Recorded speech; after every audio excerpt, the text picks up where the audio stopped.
हाँ देखिए, आपके पास में बहुपद और समीकरण में क्या होती है, इस चीज को ध्यान से देखिए। बहुपद और समीकरण में डिफरेंस होता है। आप हमेशा बोलते रहते हो बहुपद बहुपद समीकरण समीकरण, अब इनके बीच में डिफरेंस तो पता होना चाहिए आपके पास में। बहुपद और समीकरण में क्या डिफरेंस है?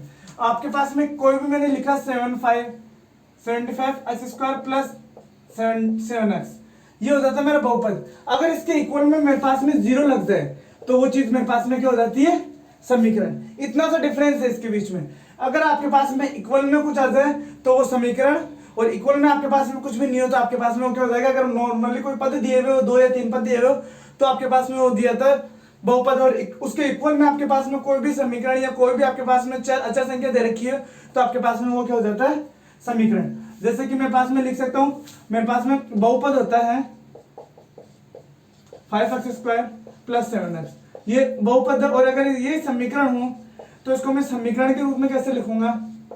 5x² 7x इक्वल 0, ये मेरा बहुपद हो गया और ये मेरा क्या हो गया? समीकरण। अब इस चीज में ध्यान से देखिए, आपके पास में इनके मूल कैसे निकल रहा है? जैसे मूल बोलो, इसके शून्यक बोलो, इनके आपके पास में आते हैं मूल, शून्यक, इंग्लिश में बोलते हैं अपन जीरोस, और मूल को बोलते हैं रूट्स। मतलब आपके मूल होते हैं, शून्यक होते हैं, जीरोस होते हैं, रूट्स होते हैं। मतलब ये होते क्या है? आपके पास में जितनी इसकी घात होती है, मतलब ये होता है मेरा x के मान। क्या होता है? x के मान। कोई भी समीकरण है तो उसमें x के मान क्या क्या निकले?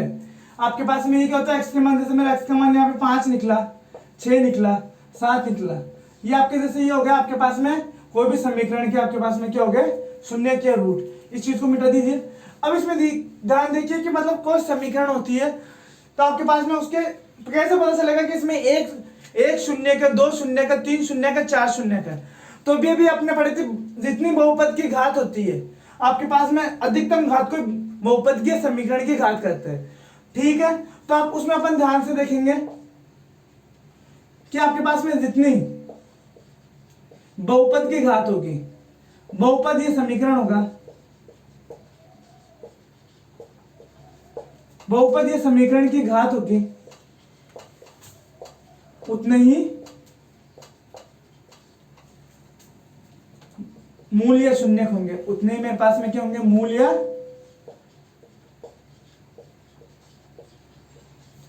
शून्य होंगे।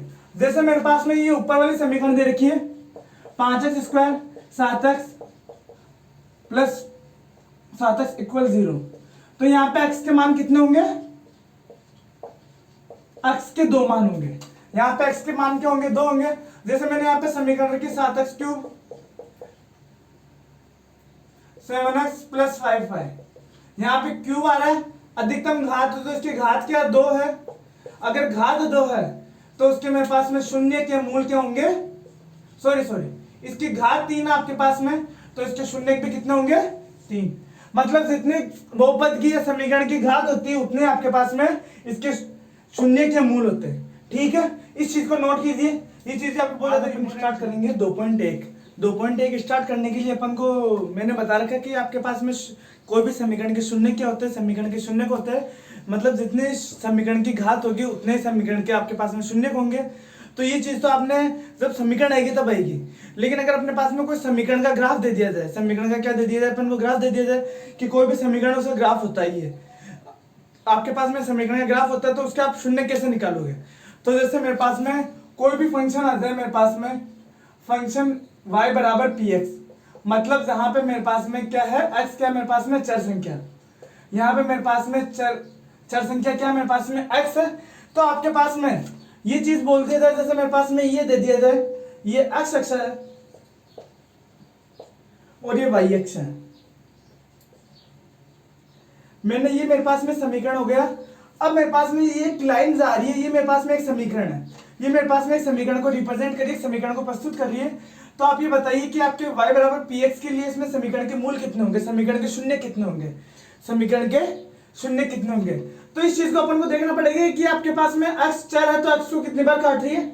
x को मेरे पास में यहाँ पे एक यहाँ पे काट रही है और एक मेरे पास में x को यहाँ पे काट रही है, तो मेरे पास में शून्य कितने हो जाएंगे? इसके 2 हो जाएंगे। अब मैं दूसरी समीकरण लेता हूं, मतलब दूसरा ग्राफ लेता हूं। मैंने एक ग्राफ ये लिया, ये मेरा एक्स एक्स है, ये मेरा वाई एक्स है।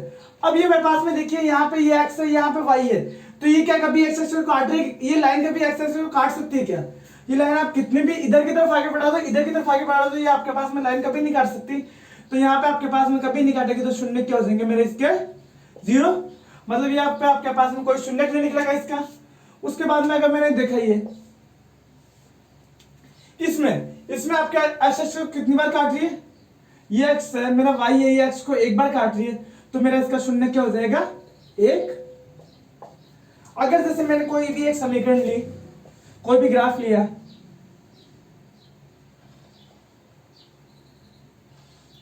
अब यहां बताइए कि मेरे पास में यहाँ पे इसके कितने शून्यक है। तो आपको यहां बताना है कि इसके कितने शून्यक होंगे।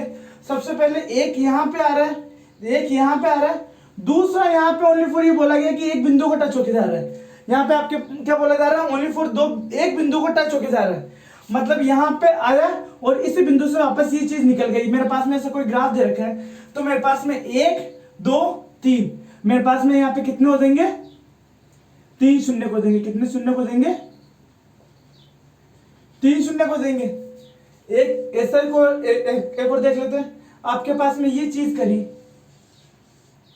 यहाँ पे कितने होंगे? 1 2 3 4 5, यहाँ पे मेरे पास में कितने शून्य को देंगे? 5 शून्य। आपके 2.1 कंप्लीट होती है। ऐसे कुछ आपके शून्य निकालने, ग्राफ के थ्रू शून्य निकालने, मतलब कैसे निकलेंगे? तो आपके यहाँ पे 2.1 कंप्लीट होती है। अगर किसी भी क्वेश्चन में कोई भी प्रॉब्लम हो तो आप पूछ सकते हो, कमेंट कर सकते हो, जो व्हाट्सएप नंबर दिए गए वहां पे आप पूछ सकते हो।